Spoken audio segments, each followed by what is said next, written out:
Tomorrow being the 4th of June, that marks 35 years since the Tiananmen Square massacre, which I think free nations should never let generations that follow forget what totalitarian regimes do.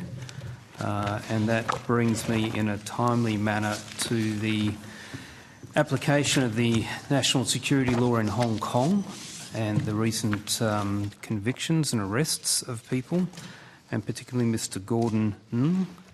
And I'm wondering if you can give an update on his situation and representations that the government, I'm assuming, is making on his behalf.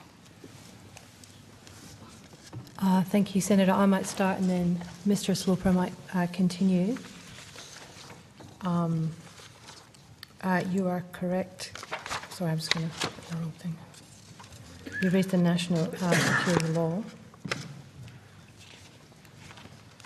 Senator Daniel Sloper, First Assistant Secretary, Stage Division. I might lead off and others follow.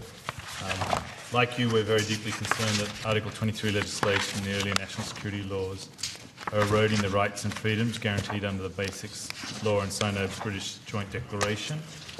These have been seen to curtail rights and freedoms of people across Hong Kong, including Mr. Gordan Ng. On his particular case, as the Foreign Minister has said, we're deeply concerned to learn of the guilty verdict that was delivered in his case on the 30th of May. We have continued to request consular access to Mr. Ng from Hong Kong authorities. We continue to raise both his and broader concern. Has that been granted? No, it has not. Have they given any grounds as to why that's not been granted? Sorry, I can't hear you. Have they given any grounds as to why access has not been granted? Our previous evidence in response to this question has been that he entered Hong Kong on his Chinese passport, his Hong Kong passport. That's right. Mm-hmm. Notwithstanding that, we have continued to make representations on his case, both in Beijing, in Hong Kong and here in Canberra. So we were very disappointed to see the verdict that applied to him and others who are known as the NSL 47, and we'll continue to raise his case with the Hong Kong authorities. Mm-hmm. So will that be raised with the Premier during his visit? Senator, you can't preempt. Sorry, John. Yeah.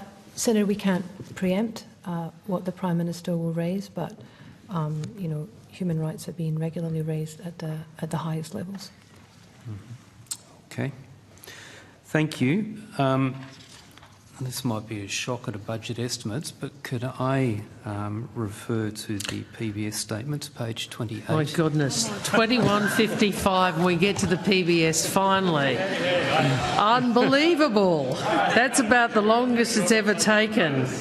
Can I just, I was just getting, finding where I said it. The statement on Mr. Ng, I think I put a statement out and I also referenced it, I think, in the press conference in Adelaide on Friday. I'll check if that's correct. And I did so because it was important for us to articulate our view on his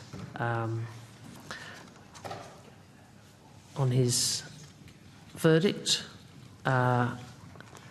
and that we are continuing to seek consular access and to locate this in the context of Australia's concerns about the systemic erosion of Hong Kong's rights, freedoms and autonomy and so forth.